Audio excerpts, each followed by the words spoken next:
Hey traders, David Frost, my strategic forecast. You're here for another episode of Common Sense Market Analysis. Today is Tuesday, July 13, 2021. We're looking at a daily chart of the SPY or Spider, which is the proxy for the S&P 500. What do we have on the docket today? Well, first and foremost, we take a look at the daily chart, see if anything's jumping off the page, and then we go from there.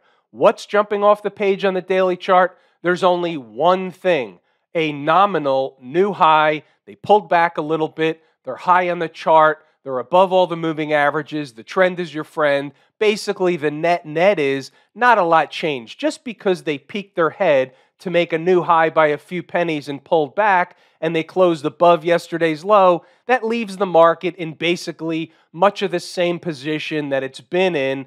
They're high on the chart, above the moving averages, no change from a daily chart perspective. However, that doesn't mean other stuff didn't happen today.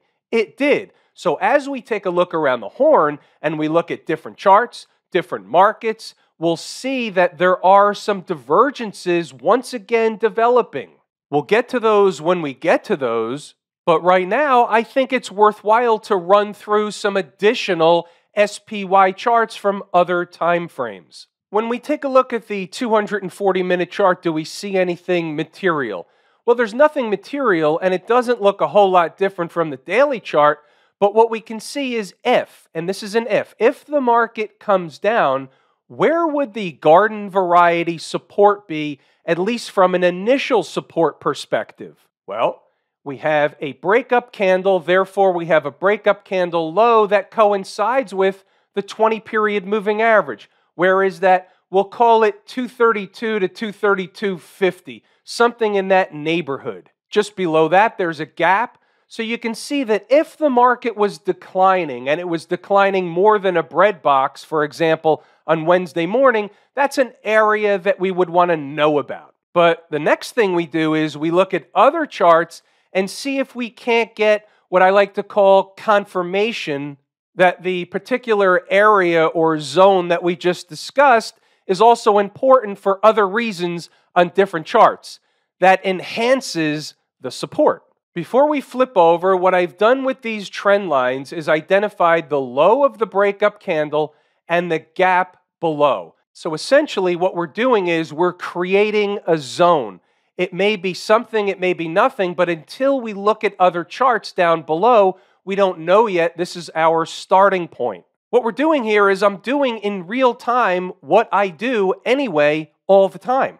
We go down to a 120-minute chart and I notice something else.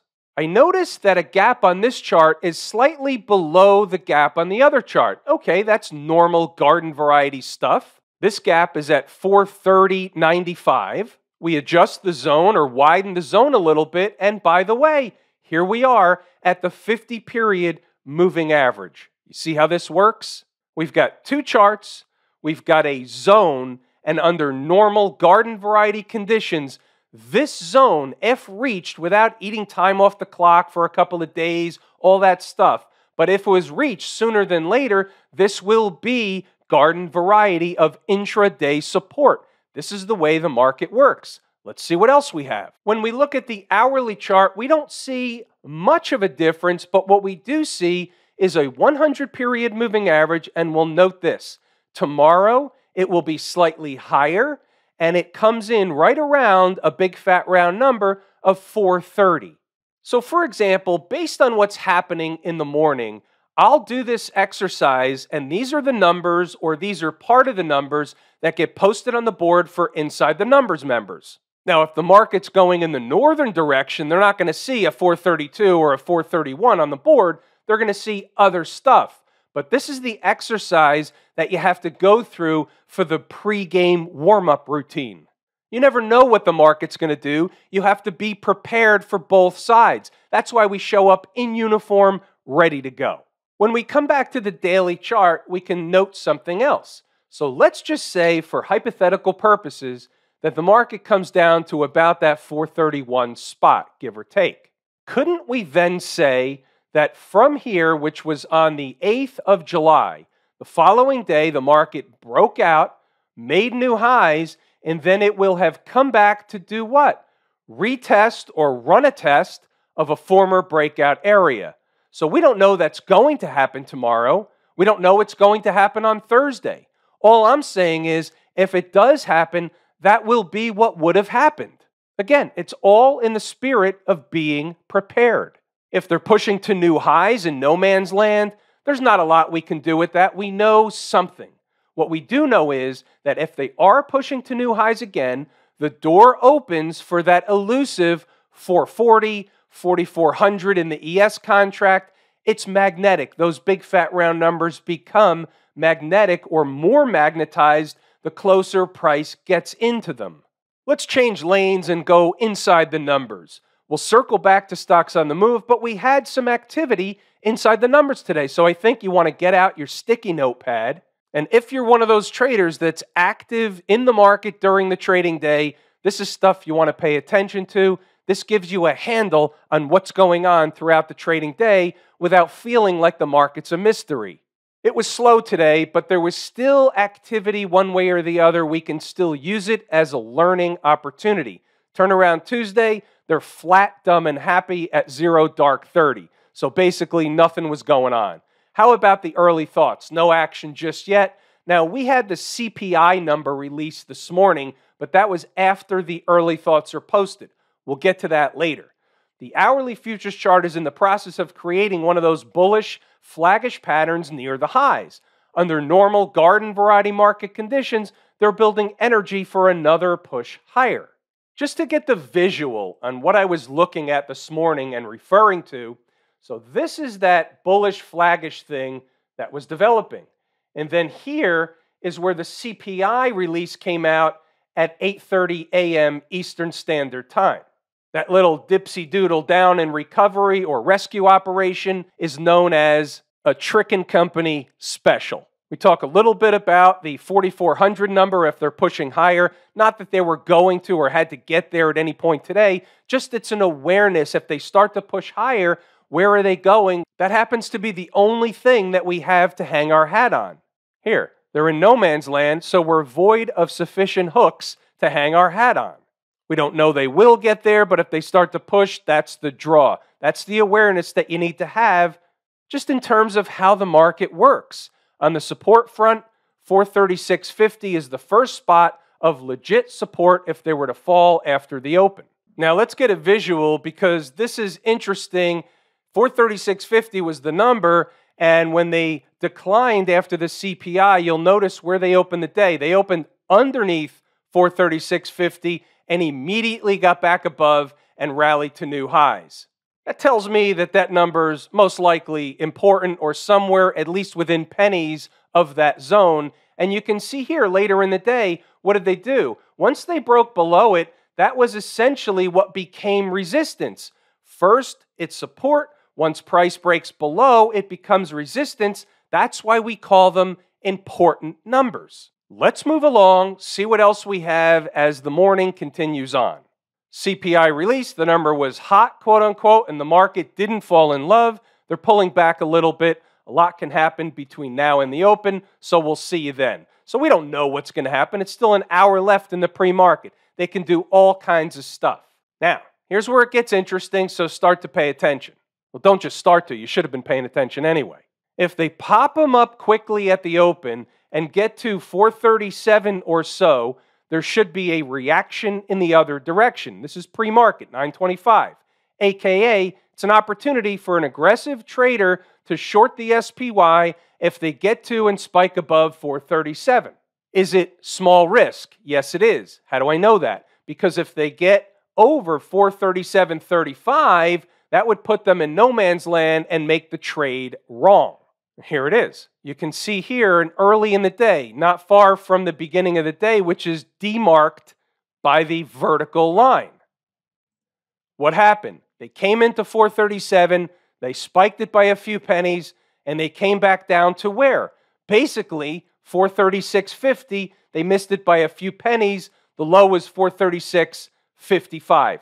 These aren't big numbers far away from each other, but the point is the numbers work. When you know the numbers are working, it gives you added confidence later on. You never know what the market's going to do. You never know what the market's going to provide in the way of a tradable opportunity. So the numbers are working. It gives you confidence later on. There were certainly traders that took the short at 437.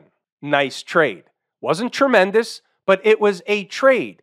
We're looking for base hits that sometimes morph into a lot more, but we start with just making contact for a base hit. Let's move along, see what else we have. About 941. Some of you who were sitting in front of the number on fast were rewarded with a quick rocket ride. This comes from Stocks on the Move. We'll review those later. 946 is 437, still a good short. Should still have a reaction in the other direction, but the longer it takes, the more risk there would be that it's turning into a floater, meaning the market is turning into a floater type of day. But you saw what happened already at 437. Then they went up there finally, 953, showtime for the Bulls and Bears. Defense for the Bears, offense for the Bulls, 437 reached. That's why it was showtime. Then CHPT does the minimum required base hit. Again, we'll circle back to those. Reaction off 437 by 10 o'clock. And then the market just slowed down like it's been doing. We're in the summer doldrums, and we will remain in the summer doldrums until there's a spark in the market. If earnings season provides a spark or some other activity provides a spark, so be it. There will likely be a spark. We just don't know from where and when it's going to occur. Speaking of which, tomorrow, and I think it's a two-day event, I think the Fed Chair Powell is testifying once again in front of Congress. What's he testifying about? I don't know, but the Senate Banking Committee, I suppose, is going to ask him a series of questions, most of which don't even make any sense. He pretends they're asking good questions, answers them to the best of his ability without alarming anybody, always with the underlying theme that the Fed will always have a put underneath the entire country. That's his story. He's sticking to it. We'll see what happens with the testimony tomorrow. And we're moving right along. We had a divergence. We're going to get to this later, but at 1040, I'm noting that the IWM was getting killed, and also on a relative basis, the transports were also down. That was happening when the NASDAQ was up and the S&P was up. Well, what happens with divergences, they will eventually self-correct. So from a short-term perspective, the S&P 500 and the NASDAQ turned around and they went back down in the other direction. One group or the other will turn around and catch up at some point sooner than later. Little reference, what a long, strange trip it's been. Those of you that have been around markets for any length of time understand that we're in a very, very interesting / strange time in terms of the markets, the Fed flooding money into everybody's pockets. Who knows where the money's going? May we live in interesting times. So now, 1057, I would pay attention to this one too. You should have been paying attention all along anyway, just like before. Here's the current deal. The first hour is a breakup candle. The low is 436.19. We know the story about the breakup candle lows. If they start dripping lower, eventually they'll want to run a test of that deal. Here's the hourly chart. There's your first candle of the day. The breakup candle low is 436.19. Here's a 5-minute chart, and there's your test of 436.19. Pretty slick how that works. From a trading perspective, from a scalping perspective, they gave you the trade. We're moving right along. There's your defense, 436.19. The morning low has just been defended. 435.50, give or take, is a spot where traders can take a long side scalp trade. This is what was posted in the afternoon. Remember, things change from morning to afternoon based on what the market's doing. A number that was good in the morning isn't necessarily good in the afternoon. A number in the afternoon isn't necessarily good tomorrow morning. Not all numbers are created equal, and things change. You have to make adjustments in real time. 435.50 is a spot where traders can take a long side scalp trade. Now, we've moved the line on this 5-minute chart to 435.50, and you can see what happened. They tried to come into it, came up short again, bounced away. This is the trade they're giving you. It's just like Stocks on the Move. When they come up short and do the deal, that's it. The next time down, it's not the same. Even though they did the deal, it's not the same. But here's the question. Was the number right? And the answer is yes, it was. That's what counts in the big picture, knowing the numbers work. And we'll take it into the end of the day. You can certainly pause the video, and I urge you to read the notes. Go back to the charts and double check the work. I've given you the meat and potatoes of the thing, but there's more information. There's always stuff to learn inside the numbers. How about stocks on the move? We'll take a look at the opportunities that hit their price objective. Some did not. When they don't, we wipe them off the board. They become no trades. We're going to take a look at the chart of CAG, Boeing, FAST, and CHPT. The last two, ASO and Logitech, we'll leave them off the board. They didn't do the thing. The other ones are worth reviewing. Here's a chart of CAG, ConAgra. So they were getting a buzz cut at the open, and the number identified was 3401 on the board bright and early. So they didn't come into it right away. They hovered over it, 8 time off the clock, and then they came into it later. That wipes it off the board. We don't want it, but you can see what happened. That was a number that they basically settled on for the majority of the afternoon. Didn't give us a trade, but it supports the fact that the number was in the ballpark. Boeing didn't do the deal in the manner in which we prefer they do the deal. They came up short, they bounced away, they came into it, they did the deal, but we don't want it at that point. It's not the same trade, so be it. They don't all do it in the manner in which we like, but if you limit the trades to only take the ones that do the thing in the way, at the place, in where we need it to be, and the way we need it to be, your winning percentage will skyrocket. How about fast? This is the type that pisses me off. It pisses everybody off. I get it. 52.56 on the board bright and early. Low of day at 9:40 in the morning. 52.57 takes off like a bat out of hell. It's frustrating. There were some traders that front ran the number and they got paid. I understand that. Everybody has a prerogative where they want to put an order in. For me, no trade. Can we say that the numbers work, missing by a penny and taking off like a rocket? Absolutely. The numbers work. CHPT, Charge Point Holdings, getting a buzz cut at the open, down about 10% or so. Couple 3 minutes into the day, comes into the number, whips around for a while, goes back in the other direction, gives you the deal at minimum of a required number to call it a base hit. They do the thing. Base hits put you in the Hall of Fame. Struggled to get up and go, but they still give you the minimum required base hit. What's going on over in Camp IWM? So they've given back up the moving averages. Makes common sense, garden variety sense that they're going to fill this gap here. However, nothing says that that gap has to provide a reaction in the other direction. We'll see.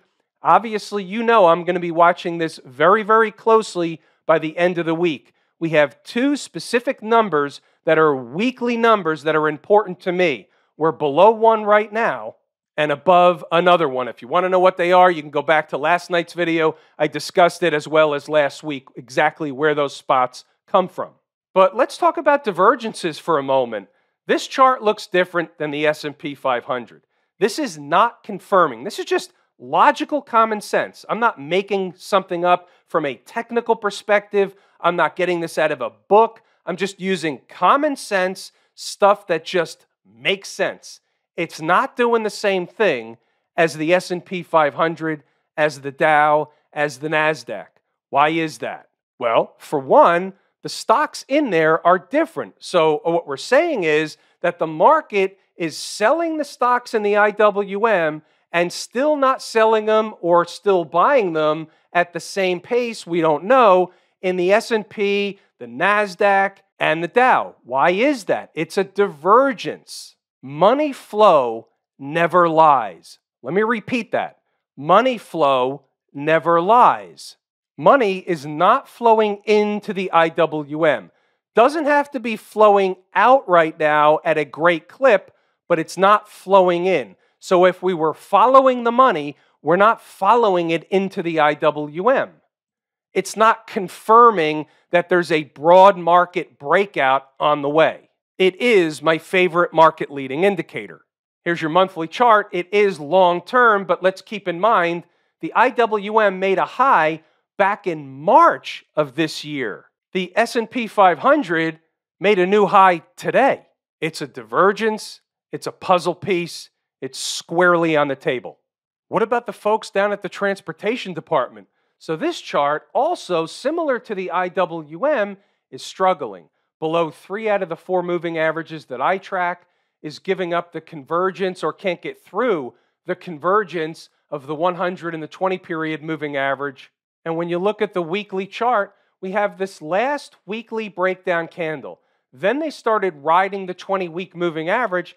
Now, and we'll see where they close by Friday's close, but now they're below the 20-week moving average, also obviously a negative sign.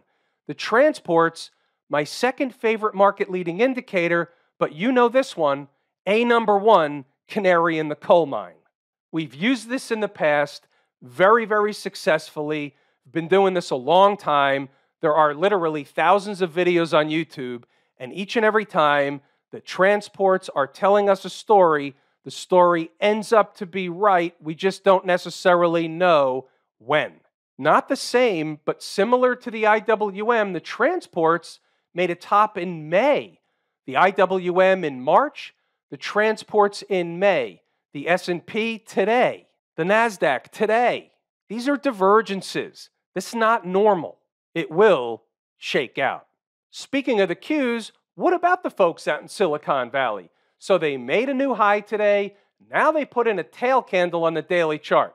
Here's the issue with the tail candle. Yes, it's a tail candle. It can be a signal of a trend change, but they're high on the chart. Look how far away they are from the 20-period moving average. So they can come down a little bit, but for them to have any material change in trend or change in character in the short run, unless something materially big happens, it's not going to happen. So they come down a little bit. Maybe they come down a few bucks, work some of the quote-unquote fake overbought condition off a little bit.